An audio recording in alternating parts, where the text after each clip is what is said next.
Assalamualaikum warahmatullahi wabarakatuh. Kami dari kelompok 8 yang beranggotakan Suci Rahmadani dari BP 1911021011, Elsya Rahmi dari BP 1911022015, dan Ulfa Arima RM dari BP 1911021015. Kami akan menjelaskan beberapa topik mengenai konsep dasar akuntansi manajemen. Yang pertama, definisi biaya. Menurut Mulyadi, biaya adalah pengorbanan sumber ekonomis yang diukur dalam satuan uang yang telah terjadi, sedang terjadi, atau yang kemungkinan akan terjadi untuk tujuan tertentu. Menurut Dunia dan Abdullah, biaya adalah pengeluaran atau nilai pengorbanan untuk memperoleh barang atau jasa yang berguna untuk masa yang akan datang atau mempunyai manfaat melebihi satu periode akuntansi. Menurut Henry Simamora, biaya adalah kas atau nilai setara kas yang dikorbankan untuk barang atau jasa yang diharapkan memberi manfaat pada saat ini atau di masa mendatang bagi organisasi. Menurut Siregar dan kawan-kawan, biaya adalah pengorbanan sumber ekonomi untuk memperoleh barang atau jasa yang diharapkan memberikan manfaat sekarang atau masa yang akan datang.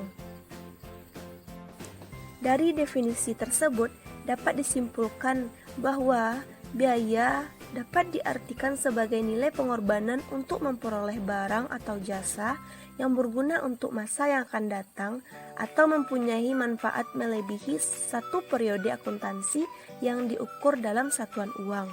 Perbedaan biaya dan beban. Dalam laporan keuangan, biaya mempengaruhi atau diletakkan dalam laporan neraca, sedangkan beban mempengaruhi atau diletakkan dalam laporan laba rugi. Perbedaan selanjutnya dapat dilihat dari periode akuntansi. Biaya dianggap pengeluaran modal sehingga dipastikan masanya lebih dari satu periode akuntansi. Hal ini bisa dilihat dari persediaan barang yang pastinya tidak mungkin selalu habis saat akhir periode, sedangkan beban hanya memiliki satu periode akuntansi karena diambil dari pendapatan. Misalnya, beban dibayar di muka. Tentunya beban ini telah dibayarkan pada periode saat itu juga. Yang ketiga, jumlah biaya biasanya lebih besar daripada jumlah beban.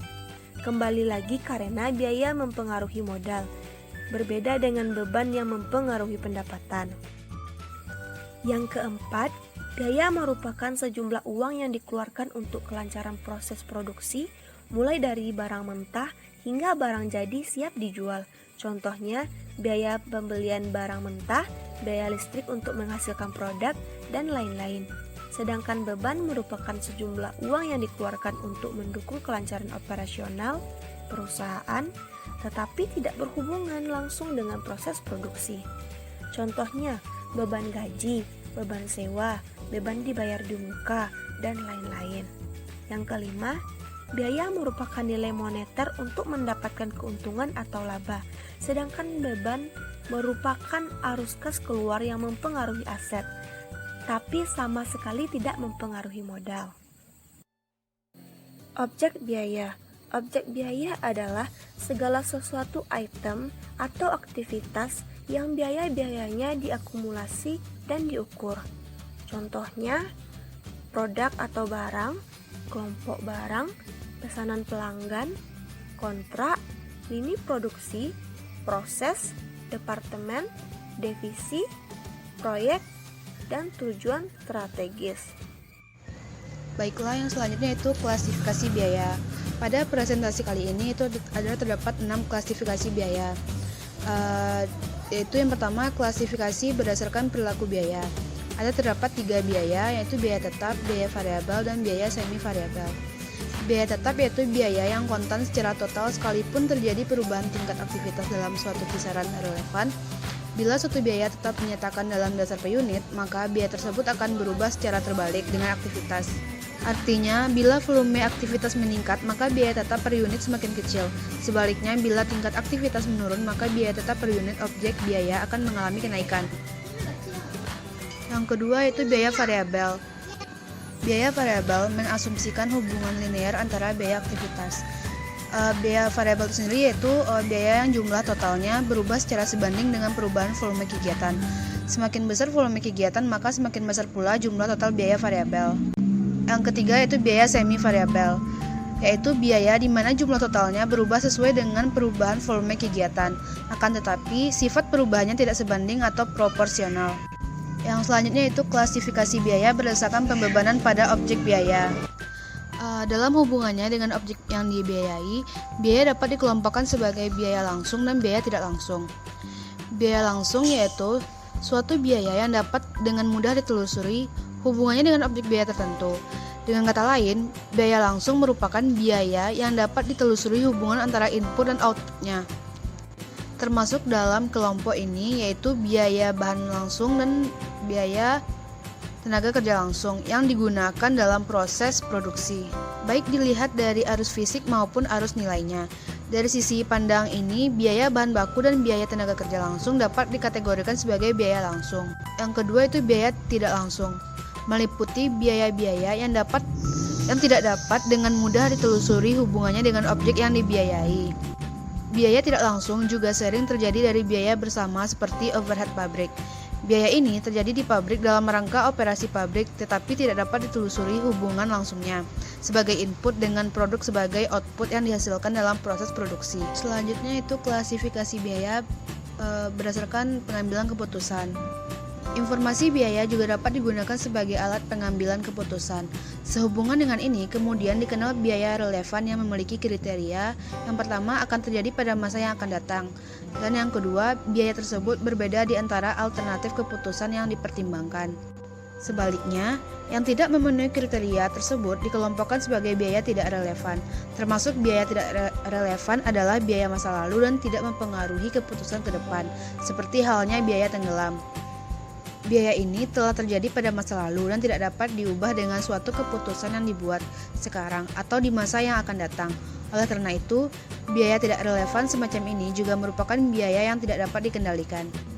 Karena keputusan selalu berorientasi ke depan dan terutama beberapa keputusan khusus membutuhkan analisis diferensial, maka dalam prosesnya dikenal konsep biaya dan pendapatan sebagai berikut. Yang pertama yaitu biaya diferensial, yaitu selisih atau perbedaan biaya dua alternatif. Apabila selisih ini berkenaan dengan pendapatan, maka dikenal sebagai pendapatan diferensial. Yang kedua, biaya kesempatan, yaitu potensi keuntungan atau penghematan biaya yang hilang karena suatu alternatif dipilih dari alternatif lainnya. Yang ketiga, biaya tambahan, yaitu biaya yang akan terjadi karena adanya proses lebih lanjut atau kegiatan tambahan. Suatu biaya tambahan biasanya akan menjadi biaya relevan bila terjadi di antara pilihan alternatif. Yang keempat yaitu biaya-biaya yang dapat dikendalikan. Kebalikannya adalah biaya yang tidak terkendalikan. Biaya ini meliputi biaya yang terjadinya dapat disebabkan oleh keputusan manajemen yang bersangkutan. Biaya-biaya tenggelamkan dan biaya-biaya tetap lainnya cenderung tidak terkendali. Sebaliknya, biaya variabel yang terjadi pada masa yang akan datang cenderung terkendali karena dapat terjadi atau tidaknya biaya ini ditentukan oleh keputusan manajemen. Baiklah, yang selanjutnya yaitu format laporan laba rugi.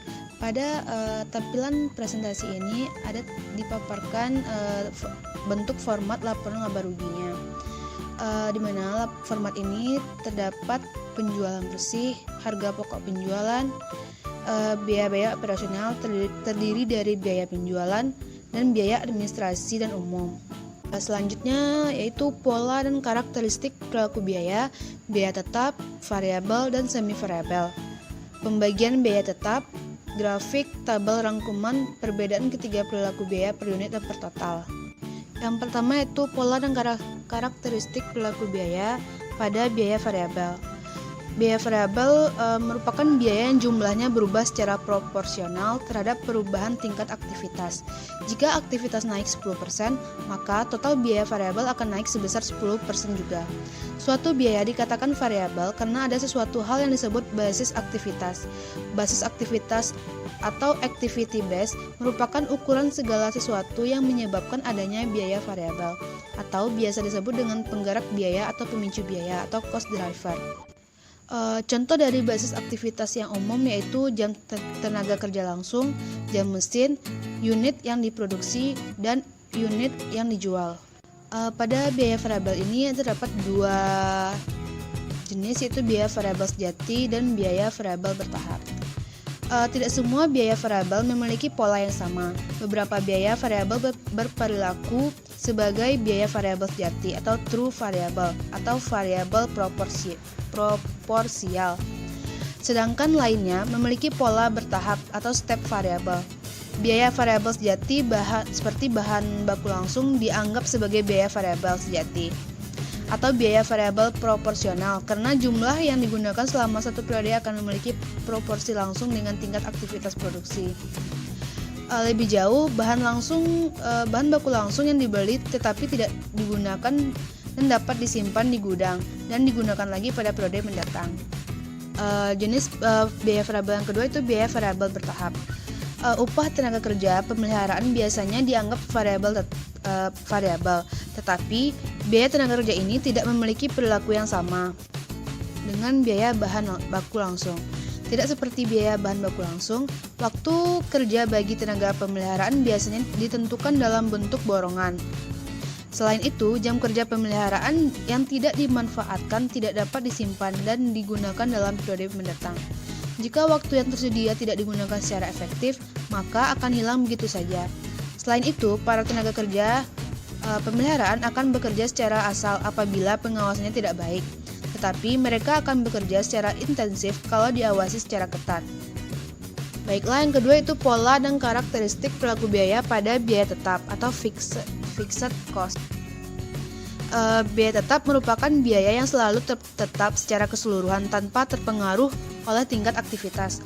Biaya tetap tidak terpengaruh oleh perubahan aktivitas karena total biaya bersifat konstan. Jumlah biaya tetap per unit akan semakin kecil bila tingkat aktivitasnya naik. Biaya rata per unit akan turun tetapi dengan tingkat penurunan yang semakin kecil. Aspek biaya tetap ini dapat membingungkan. Meskipun demikian, tetap penting untuk menyajikan biaya tetap ini dengan basis rata-rata per unit. Biaya per unit yang terdiri atas elemen biaya tetap dan biaya variabel disajikan untuk laporan eksternal.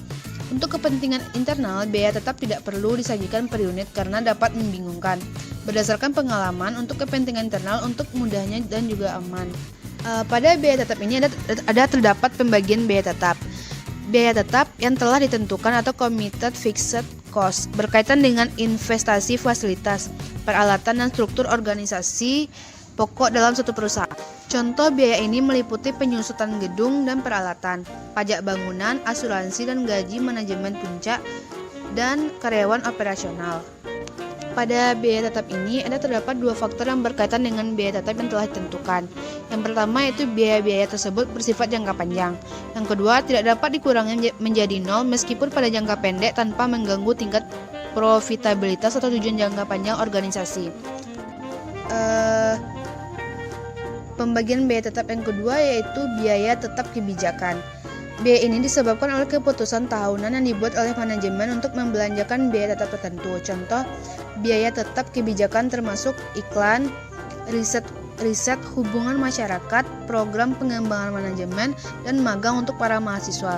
Ada dua perbedaan pokok antara biaya tetap yang telah ditentukan dengan biaya tetap kebijakan. Biasanya untuk jangka waktu yang lebih pendek. Sebaliknya, seperti yang telah saya jelaskan, bahwa biaya tetap yang telah ditentukan melibatkan perencanaan untuk beberapa tahun ke depan. Kedua, biaya tetap kebijakan dapat dibuat untuk jangka pendek dengan pengaruh negatif yang minimal terhadap tujuan perusahaan jangka panjang.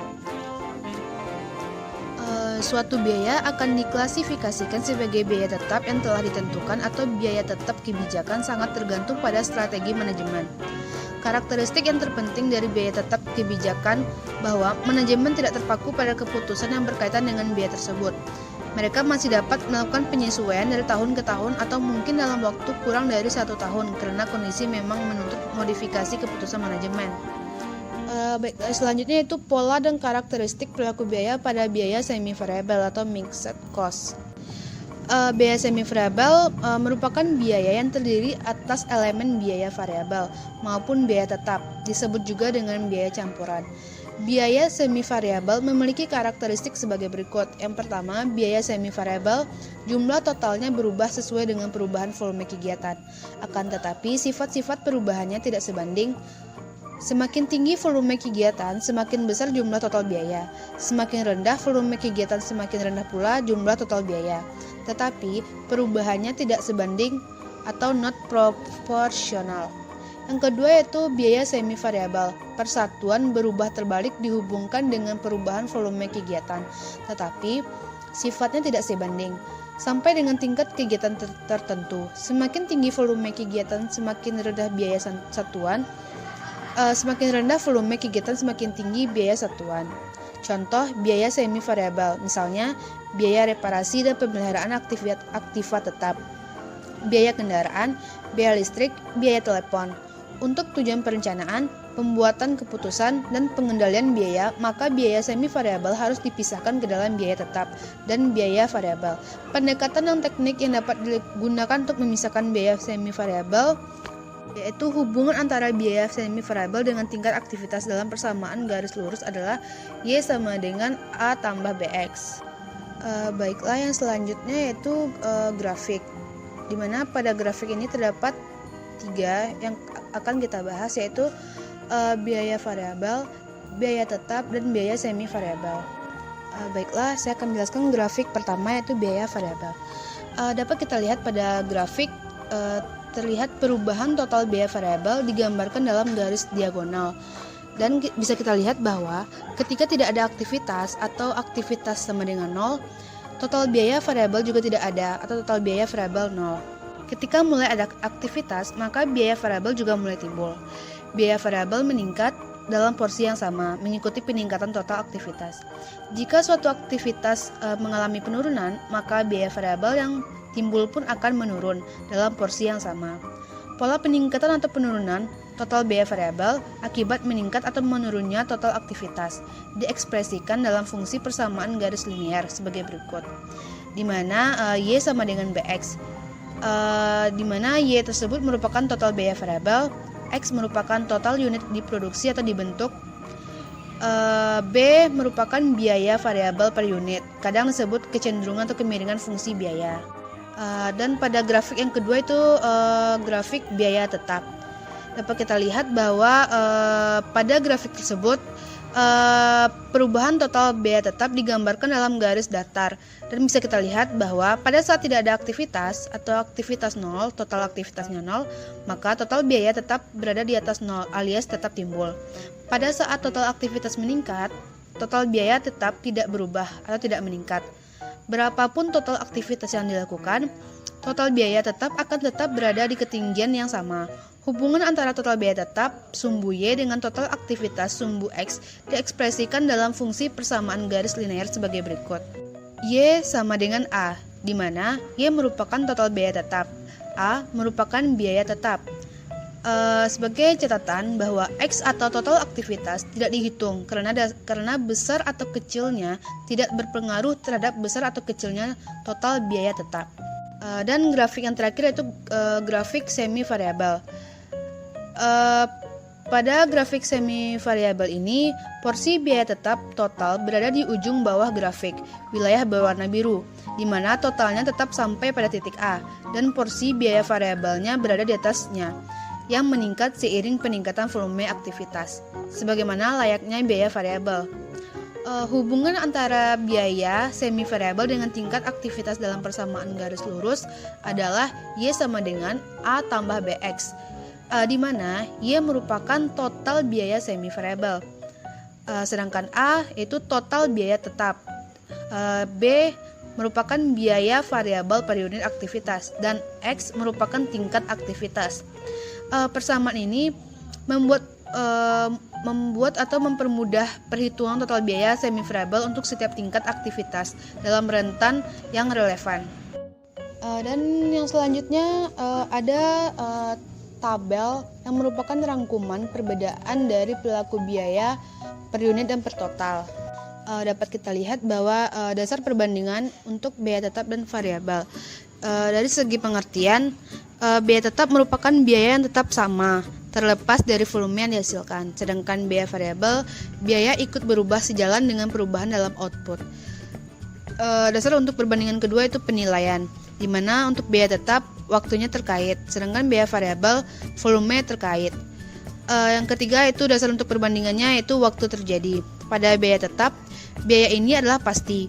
Biaya ini terjadi terlepas dari adanya unit yang diproduksi atau tidak. Sedangkan biaya variabel hanya terjadi ketika unit diproduksi. Yang keempat yang menjadi dasar untuk perbandingan yaitu biaya satuan.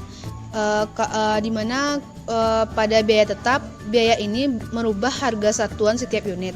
Jika unit yang diproduksi meningkat, maka biaya tetap per unit menurun. Begitupun sebaliknya, sehingga biaya tetap per unit berbanding terbalik dengan jumlah output yang dihasilkan. Sedangkan biaya variabel tetap sama dengan produksi per unit. Selanjutnya dasar untuk perbandingan yang kelima yaitu pada perilakunya. Pada biaya tetap, biaya tetap itu tetap konstan untuk jangka waktu tertentu. Sedangkan pada biaya variabel berubah dengan perubahan tingkat output. Dasar perbandingan yang selanjutnya yaitu kombinasi dari biaya tetap ini, overhead produksi tetap, biaya administrasi tetap, biaya penjualan tetap, dan distribusi overhead.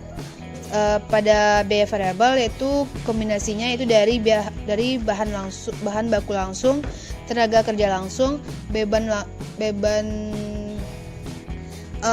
variabel produksi overhead, variabel penjualan, dan distribusi overhead. Ini yang terakhir yang menjadi dasar perbandingannya itu terdapat pada contoh. Pada biaya tetap ini contohnya itu penyusutan, sewa, gaji, asuransi, pajak, dan lain-lain. Sedangkan pada biaya variabel itu contohnya bahan baku, upah, komisi penjualan, biaya pengepakan, dan lain-lain. Selanjutnya ialah rentang yang relevan. Rentang yang relevan adalah rentang keluaran di mana asumsi hubungan biaya atau keluaran berlaku. Dalam rentang yang relevan, perilaku biaya tetap ditunjukkan dengan garis horizontal. Seperti contoh grafik ini.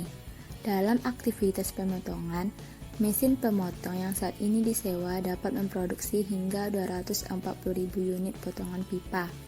Jadi, rentang yang relevan adalah dari 0 sampai 240.000 unit. Tingkat keluaran dengan jumlah biaya sewa tetap konstan. Seperti yang kita ketahui bahwa pengusaha membayar $60.000 untuk sewa peralatan. Tidak peduli apakah mesin tersebut memproduksi 0 unit, 60.000 unit, 120.000 unit, atau 240.000 unit. Dalam rentang yang relevan, perilaku biaya tetap ditunjukkan dengan garis horizontal. Perhatikan bahwa jika yang diproduksi 120.000 unit, biaya sewa tetap $60.000. Jika yang diproduksi 240.000 unit, biaya sewa masih $60.000. Secara nyata, garis ini menunjukkan biaya tidak berubah ketika tingkat keluaran bervariasi, sehingga dibuatlah suatu persamaan yaitu jumlah biaya tetap $60.000. Selanjutnya ialah metode-metode dalam pemisahan komponen biaya ada 5. Yang pertama ialah metode perkiraan langsung. Metode perkiraan langsung hanya dapat dipakai pada keadaan tertentu di mana perhitungan unsur-unsur biaya secara kuantitatif tidak dapat dilakukan karena suatu sebab. Dalam dunia praktis, memang hal ini sering dijumpai dan bahkan lebih sering dipakai oleh para perencana biaya yang telah berpengalaman dan yang ingin menghindari perhitungan-perhitungan yang sistematis. Meskipun demikian, tidak dapat dikatakan bahwa metode ini dapat digunakan begitu saja tanpa memperhatikan data yang berhubungan. Karena itu, metode ini dapat dilaksanakan dalam 2 bentuk. Yang pertama, berdasarkan perkiraan pihak yang terlibat langsung dan bertanggung jawab di dalam proses produksi, dan yang kedua dengan berdasarkan pada analisa data historis dan kebijaksanaan manajemen. Dan juga terdapat beberapa keadaan yang secara umum di mana perkiraan langsung layak digunakan, di antaranya yang pertama, suatu bagian baru saja didirikan, sehingga data historis biaya di bagian tersebut tidak tersedia atau tidak memadai. Yang kedua, dilakukannya kegiatan yang tidak rutin. Yang ketiga, terjadi perubahan-perubahan pada metode produksi ataupun metode manajemen yang mungkin dapat mempengaruhi pola biaya.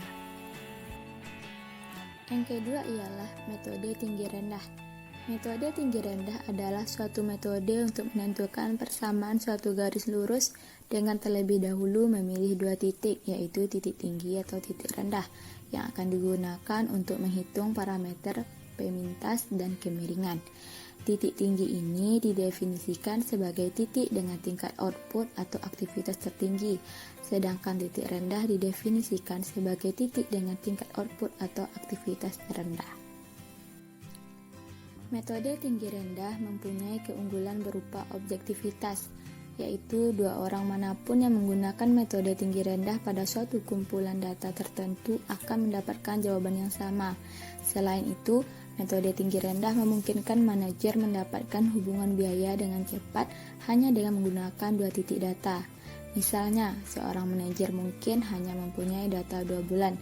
Kadang-kadang data ini cukup untuk mendapatkan perkiraan kasar dari hubungan biaya tersebut. Metode dengan titik tinggi rendah ini memiliki beberapa kelemahan, diantaranya titik tinggi dan rendah sering sebagai apa yang disebut di luar garis. Dan jika titik ini bukan di luar garis, pasangan titik-titik lainnya jelas lebih mewakili. Selanjutnya atau yang ketiga ialah metode diagram pencar atau juga disebut dengan metode scatter graph.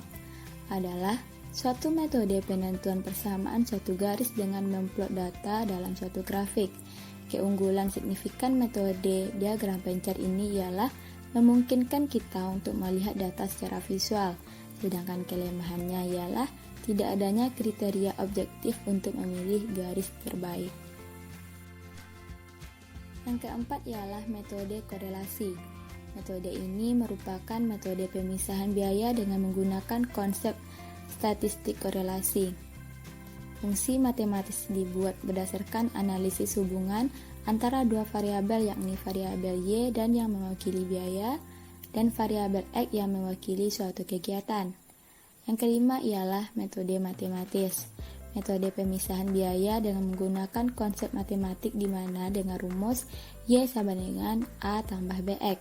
Y mewakili jumlah biaya dan X mewakili volume kegiatan. B mewakili biaya tetap dan B mewakili biaya variabel per unit. Penyusunan fungsi matematis dilakukan dengan memperhatikan sifat dan karakteristik biaya. Selanjutnya ialah estimasi biaya. Apa itu estimasi biaya? Ialah perkiraan biaya barang atau jasa, program atau proyek yang dihitung berdasarkan informasi yang tersedia. Estimasi biaya juga merupakan yang pertama, dokumen atau model yang terus berkembang yang digunakan di seluruh siklus proses pengadaan. Yang kedua, dasar perencanaan keuangan dan penetapan anggaran untuk pengadaan yang diselenggarakan. Yang ketiga, disusun oleh pengelola pengadaan berdasarkan berbagai input data. Dan yang keempat, dokumen resmi yang harus disusun secara independen. Ada juga jenis-jenis estimasi biaya. Yang pertama ialah estimasi perencanaan. Ialah perkiraan biaya secara kasar dalam rentang nilai yang wajar, disusun hanya untuk tujuan informasi. Disebut juga dengan estimasi biaya ballpark.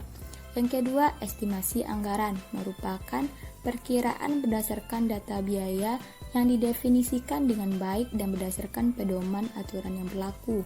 Yang ketiga, estimasi independen merupakan angka yang didapat dari data biaya yang cukup wajar untuk digunakan dalam kontrak yang mengikat. Yang keempat, estimasi maksimum atau minimum, di mana jumlah maksimum atau minimum yang diperlukan untuk menyelesaikan suatu tugas berdasarkan estimasi biaya yang ketat. Mengapa penyusunan estimasi biaya secara independen itu penting? Karena yang pertama, menjunjung integritas dan etika atau probity. Yang kedua, mencegah pengaruh dari penawar yang tidak semestinya. Yang ketiga, sesuai dengan prinsip pengadaan, yaitu kejujuran, keadilan, dan transparansi. Dan yang keempat ialah menjaga independensi pemerintah. Siapa saja sih para pemangku kepentingan dalam penyusunan estimasi biaya? Yaitu pemangku kepentingan terkait dengan penyusunan estimasi biaya terbagi ke dalam beberapa peran. Pertama, penyusun, yaitu pengelola pengadaan atau siapapun yang menyusun dan memperbarui model estimasi biaya. Yang kedua, eksternal, yaitu penyedia barang atau jasa yang dievaluasi berdasarkan estimasi biaya. Dan yang ketiga, pimpinan, yaitu siapapun yang menggunakan estimasi biaya untuk membuat keputusan. Walaupun tidak semua pemangku kepentingan berpengaruh pada penyusunan estimasi biaya, tetapi estimasi biaya berpengaruh pada kebanyakan pemangku kepentingan. Berikut merupakan contoh soal dari estimasi biaya. Kim Wilson, pengontrol Max Enterprise, memutuskan untuk memperkirakan komponen tetap dan variabel yang berhubungan dengan aktivitas pengiriman perusahaan. Berikut merupakan data yang dia dapat selama 6 bulan terakhir. Yang dimintanya ialah estimasilah komponen tetap dan variabel untuk biaya pengiriman dengan menggunakan metode tinggi rendah. Berdasarkan rumus biaya tersebut, prediksilah jumlah biaya pengiriman jika 14 paket dikirimkan. Maka penyelesaian dari kasus tersebut ialah kita mencari tarif variabel, jumlah tetap, dan jumlah biaya.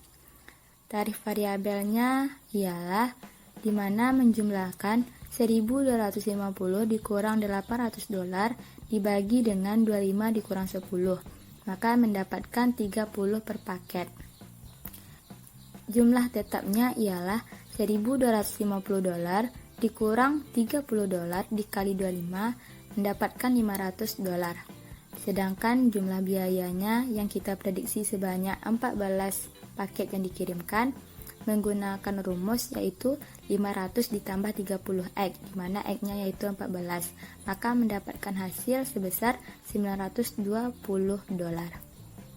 Hanya itu hasil presentasi kami. Mohon maaf jika terdapat kesalahan. Kami tutup dengan Assalamualaikum warahmatullahi wabarakatuh.